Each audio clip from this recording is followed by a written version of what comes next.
فَأَقْبَلَ بَعْضُهُمْ عَلَى بَعْضٍ يَتَسَاءَلُونَ، پس جنتی آپس میں جب ایک دوسرے کی طرف متوجہ ہوں گے تو سوال و جواب کریں گے۔ ایک آپ نے دوستیوں کا سنا کہ جب ان کو دوزخ کی طرف لے کے جایا جا رہا ہوگا تو وہ آپس میں ڈسکشن کریں گے۔ اب سائملٹینیس کنٹراسٹ آ رہا ہے کہ جنتی جب جنت میں پہنچ جائیں گے نا تو وہاں پہ بھی وہ آپس میں گپ شپ کریں گے۔ وہ گپ شپ کیا ہے؟ یہ سننے والی ہے۔ یہ آپ کو لگے گا کہ یہ اللہ تعالیٰ کا کتنا کرم اور فضل ہے کہ اس نے مستقبل میں جو کچھ ہونے والا ہے نا وہ پہلے ہی ویڈیو فلم دنیا میں چلا دی ہے، قرآن پاک کے اندر وہ ساری چیزیں بیان کر دی ہیں۔ وہ کیا گپ شپ کریں گے؟ قال قائل منہم انی کان لی قرین، تو ان میں سے ایک شخص کہے گا کہ میرا ایک بڑا جگری دوست تھا دنیا کے اندر، یعنی وہ جگری دوست تھا، بس وہ دنیاوی تو دوستی تھی لیکن وہ کسی اور راستے پہ تھا، میں کسی اور راستے پہ تھا۔ اب ایسے ہوتا ہے، یعنی بڑے بالکل اپوزٹ نیچر کے لوگ دنیا میں دوست ہوتے ہیں۔ الٹا جو دین کے راستے پہ چڑھ رہا ہوتا ہے وہ دوسرے لوگ بھی اس کو سمجھا رہے ہوتے ہیں یار اتنا بھی کوئی دماغ ہوتا ہے نہیں، کوئی مطلب روگ لا لینا چاہیے تھا، جوانی بھی چاہیے، ذرا صاحب نال دین ہوتے ٹورو۔ تو اس قسم کا کوئی دوست تھا ایک جنتی کا، تو وہ آپس میں گپ شپ کرتا ہے کہ میری دنیا میں ایک بڑے قریبی دوست ہوا کرتا تھا، تو وہ کدھر ہے؟ یقول انک لمن المصدقین، اور وہ مجھے دنیا میں کہا کرتا تھا کہ کیا تو واقعی آخرت کے دن کے اوپر ایمان لانے والا ہے، تو نبیوں کی تصدیق کرنے والا ہے۔ اذا متنا وکنا ترابا وعظاما، کہ جب ہم مر کر مٹی ہو جائیں گے اور بسیدہ ہڈیاں ہو جائیں گے، انا لمدینون، تو بے شک ہمیں اس کی جزا دی جائے گی جو کچھ ہم نے دنیا کے اندر اعمال کیے، مرنے کے بعد زندہ کر کے جزا اور سزا کا معاملہ ہوگا۔ قال هل انتم مطلعون، تو اللہ تعالیٰ کی طرف سے ارشاد ہوگا کیا تم اپنے اس جگری دوست کو دیکھنا چاہتے ہو کدھر ہے، جو دنیا میں تمہارے ساتھ یہ چھیڑخانی کیا کرتا تھا، تم دین کے راستے پہ تھے، وہ پکا دنیا دار تھا، دین کو کیجول لیتا تھا، ہر معاملے میں سستی کرتا تھا، چاہے وہ کافر تھا مسلمان تھا، اسے تو کوئی غرض ہی نہیں۔ یہ کافر تو عربی کا لفظ ہے، اردو میں جو کافر ہے اس سے مراد لوگ سمجھتے ہیں بت پرست اور ہندو عیسائی سکھ، یہ وہ نہیں۔ قرآن کے اندر کافر اس کو کہا جاتا ہے جو انکار کرنے والا ہے، جو اپنے عمل سے انکار کرتے ہیں وہ بھی کافر ہے، چاہے وہ عقیدے میں مسلمان بھی ہو، عملاً وہ کافر ہے۔ اور ایک وہ ہے جو عقیدے میں بھی کافر ہوتا ہے۔ تو کیا تم اپنے جگری دوست کو دیکھنا چاہتے ہو؟ فَاطَّلَعَ فَرَآهُ فِي سَوَاءِ الْجَحِيمِ، پس جب وہ جھانکے گا، یعنی اس کو کہا جائے گا کہ ادھر سے جھانک کے دیکھو، اللہ تعالیٰ اس کے سامنے ایسا معاملہ کر دے گا کہ وہ جھانک کر دیکھے گا تو وہ اپنے دوست کو دوزخ کے وسط میں پائے گا۔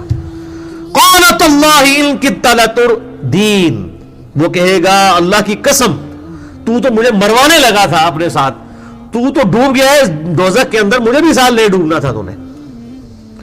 وَلَوْلَا نِعْمَةُ رَبِّي لَكُنْتُ مِنَ الْمُحْضَرِينَ، اگر میرے رب کا احسان مجھ پر نہ ہوتا تو آج میں بھی تیرے ساتھ پکڑے جانے والے دوستیوں میں شامل ہوتا۔ وَلِعَوْذُ بِاللَّهِ تَعَالَى اللہم اجرنا من النار، اللہم اجرنا من النار، اللہم اجرنا من النار۔ افما نحن بمیتین، جنتی کہیں گے اب یہاں پہ ہمیں کہیں موت تو نہیں آ جائے گی، اب ہمیں یہاں پر موت نہیں آئے گی، الا موتتنا الاولی، سوائے جو پہلی موت ہمیں دنیا کی زندگی میں آ چکی، وما نحن بمعذبین، اور نہ ہمیں عذاب دیا جائے گا۔ یہ صحیح بخاری میں ایک حدیث موجود ہے کہ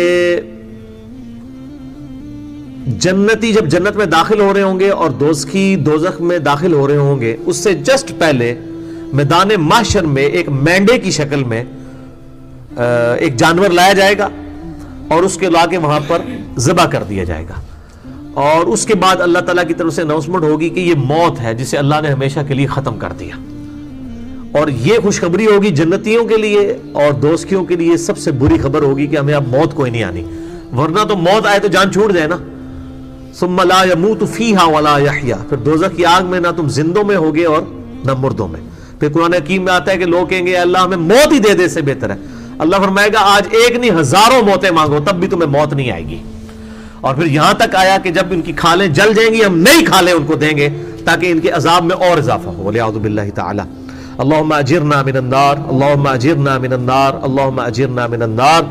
تو جنتی کہیں گے اب ہمیں یہاں پر کوئی موت نہیں ہے سوائے ایک موت جو دنیا میں ہم چکھ چکے، اور ہمیں اب عذاب بھی نہیں دیا جائے گا. جو میں نے پہلے بھی حدیث بیان کی صحیح مسلم کی کہ جنتی جب جنت میں داخل ہوں گے 4 خوشخبری ہیں. نمبر 1 تمہیں موت نہیں آئے گی. نمبر 2 کوئی تکلیف نہیں آئے گی, بیمار نہیں پڑو گے. نمبر 3 تمہیں بڑھاپا نہیں آئے گا, ہمیشہ جوان رہو گے. اور نمبر 4 تمہارا خدا تمہارا رب تم سے کبھی ناراض نہیں ہوگا, ہمیشہ راضی رہے گا. ان ھذا لہو الفوز العظیم, اور بے شک یہ ہے عظیم الشان کامیابی.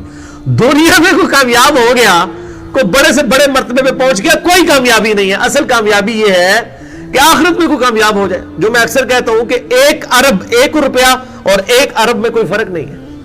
دنیا میں اگر 1 روپیہ کوئی ضائع کر کے 1 ارب روپیہ کما لے اور دوسری طرف 1 روپے کو بچانے کے لیے کوئی ارب روپیہ گنوا دے, تو اس کو کہا جائے گا یار روپے کو بچا کے کیا لینا کرنا تھا تو نے, 1 روپے سے 1 ارب اور 1 ارب 1 روپے میں تو کوئی فرق ہی نہیں ہے, نیگلیجبل ہے. اور یہ دنیا اور آخرت کا مثال ہے. صحیح مسلم میں حدیث ہے کہ دنیا اور آخرت کی مثال یہ ہے کہ جیسے کوئی سمندر میں انگلی ڈبوئے, انگلی کے ساتھ جو پانی لگتا ہے وہ دنیا کی زندگی ہے اور سمندر آخرت کی. اتنا کمپیریزن آپ ان امیجنیبل, ہمیشہ کی زندگی. تو جہاں پر وہاں پر اگر کوئی کامیاب ہوتا ہے نا تو وہ اصل میں کامیابی ہے. دنیا میں امیر سے امیر شخص کو بھی وہی آپ سمجھ لیں 6-7 فٹ کی قبر ملنی ہے, اس کو بھی اتنا ہی کفن پہنایا جانا ہے جو ایک غریب لاوارث, ایک فٹ پاتھ پہ مرنے والی لاوارث لاش کو ملنا ہے. اور قبر شاید دنیا میں کسی امیر شخص کی بڑی اچھی بنا بھی لی جائے, باہر بھی آپ مرمر لگا لیں, سنگ مرمر سے کچھ بھی مزین کر لیں, قبر کے اندر کے حالات تو نہیں کوئی چینج کر سکتا. اور باہر سے اگر کسی کی قبر ٹوٹ پھوٹ کی اس کے جو ہے وہ اثرات بھی مٹ گئے, دین واٹ. لوگ کہتے ہیں جی وہ بزرگاں کی قبر تھی, کچی بنائی تھی جناب, وہ بہ گئی. یار کیا ہوا, اسے کیا فرق پڑتا ہے, قبروں سے کیا فرق پڑنا ہے. اگر کوئی جنتی ہے تو وہ اللہ تعالیٰ نے اس کی قبر وہ جنت کے باغوں میں سے ایک باغ بنا دی ہے. وہ آپ کو نہیں نظر آئے گی, کھود کے بھی دیکھ لیں. وہ تو ظاہر ہے اگر نظر آ رہے تو سارے سیدھے نہ ہو جائے. صحیح بخاری میں حدیث ہے, میرا ایک کلپ بھی چڑھا ہوا ہے, کیا مردے بھی جو ہے وہ بولتے اور سنتے ہیں کہ میت جو ہے وہ چارپائی کے اوپر کلام شروع کر دیتی ہے. صحیح بخاری میں حدیث ہے. اگر نیک ہوتی ہے تو کہتی ہے مجھے لے چلو جلد جلد اس کی طرف, کب میرے قبرستان کی طرف, میری قبر کی طرف, ہمیشہ کی کامیابیاں میرا انتظار کر رہی ہیں. اور بدکار جو میت ہے وہ کہتی ہے مجھے کدھر لے کے جا رہی. وہ چیختی ہے اور اس کی چیخو پکار کو زمین و آسمان کی ہر مخلوق سنتی ہے سوائے جن اور انسانوں کے, کیونکہ جن اور انسان ہی اللہ کے حضور مکلف ہیں. اگر انہوں نے سن لیا تو یہ تو پھر تو اللہ تعالیٰ نے تو سب غیب کا پردہ اگر اٹھا دیا تو پھر تو سب نے مان جانا ہے. تو غیب کے پردے میں ہی تو ماننے کا فائدہ ہے. ان الذین یخشون ربهم بالغیب, بے شک جو لوگ غیب میں اپنے رب سے ڈرتے ہیں, لہم مغفرت و اجر کبیر, ان کے لیے مغفرت اور بڑا اجر ہے. تو یہ ہے بڑی کامیابی. لمثل ھذا فلیعمل العاملون, ایسی کامیابی کے لیے لوگوں کو چاہیے کہ اعمال کیا کریں. کام کوئی کرنا ہے تو اے کرو, صحیح پنجابی ترجمہ ہے, اے کام نہیں کرنے والا. لمثل ھذا, یہ ہے کام, فلیعمل العاملون, جو کہ کام کرنے والوں کو کرنا چاہیے. یہ نہیں ہے کہ دنیا کی کاسٹ کے اوپر آپ آخرت کو ہی بیچ دیں, نہیں, دنیا میں شک بیچ دیں لیکن آخرت کو ہاتھ سے نہ جانے دیں. بلکہ میں ایک بات کرتا ہوں, اگر ہم میں سے جتنے بھی یہاں 70-80 کے قریب لوگ بیٹھے ہیں, ہم میں سے اگر کسی کو یہ بتا دیا جائے نا کہ آپ میں سے فلاں شخص جو ہے اگلی اتوار کو وہ زمین کے نیچے ہوگا, تو آپ کا کیا خیال ہے کہ دنیا کی کوئی لذت اس کے لیے لذت رہ جائے گی؟ دنیا کی کسی گناہ کا ٹیسٹ اس کے لیے کوئی ٹیسٹ رہ جائے گا؟